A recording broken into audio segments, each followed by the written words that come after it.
Établir une équation bilan, c'est écrire la relation expliquant une réaction chimique. Voici un exemple, l'oxyde méthylique de fer, de formule Fe3O4, réagit avec le dioxygène O2 pour former l'oxyde de fer Fe2O3. Ici, les réactifs sont Fe3O4 et O2, et le produit est Fe2O3. On va écrire donc cette réaction chimique et donc son équation bilan de cette manière-là. D'un côté les réactifs, Fe3O4 et O2, de l'autre côté, le produit Fe2O3. Entre les deux, une flèche qui indique que les réactifs donnent le produit. Une fois ceci fait, on doit équilibrer la réaction chimique en ajoutant des coefficients devant les molécules, et uniquement devant les molécules. Ce que l'on doit respecter, c'est le nombre d'atomes dans les réactifs et dans les produits. On doit retrouver le même. Ici, par exemple, en atomes de fer, dans les réactifs, on a 3 atomes de fer, dans le produit, 2 atomes de fer. Donc, l'équation n'est pas équilibrée. Si on ajoute un 4 devant Fe3O4 et un 6 devant Fe2O3, alors on équilibre la réaction.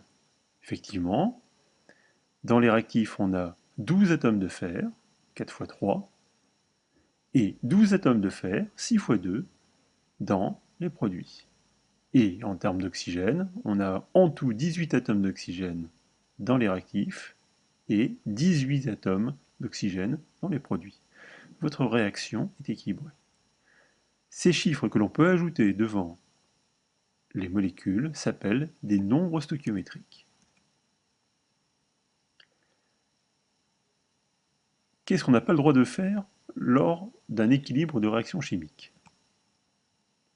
Première chose, c'est d'ajouter des produits ou des réactifs. On pourrait être tenté, parce que c'est plus simple, de rajouter des produits d'un côté ou de l'autre de la flèche. Comme ici, par exemple. Effectivement, en termes de nombre d'atomes, c'est équilibré. Mais on n'a pas le droit de rajouter comme ça des produits, comme ici, l'oxygène et le fer. On n'a pas le droit non plus de modifier les produits, les réactifs. On pourrait être tenté de transformer la molécule Fe3O4 par exemple, pour se débrouiller pour que la réaction soit équilibrée. Ainsi, transformer Fe3O4 en Fe2O1 est interdit, ce n'est pas la même molécule, on n'a pas le droit de le faire. Les équilibres chimiques concernent également les ions. Et dans ce cas précis, on doit équilibrer l'équation chimique en termes d'atomes, mais aussi en termes de charge électrique. Globalement, la charge électrique se conserve. Si on regarde l'équation comme celle-ci, en termes d'atomes, c'est équilibré, mais pas en termes de charge. Dans les réactifs, 2 charges positives, dans le produit, ou les produits ici, 3 charges positives.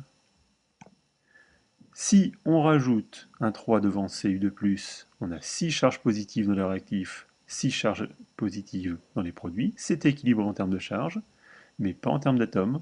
Donc il faut le corriger en rajoutant 2 nombres stoichiométriques devant Al et Cu pour que cette fois-ci on soit équilibré à la fois en termes de charge, 6 charges positives de chaque côté de la flèche, et en termes d'atomes, 3 cuivres dans les réactifs, 3 atomes de cuivre dans les produits, 2 atomes d'aluminium dans les réactifs, 2 ions Al3+, dans les produits.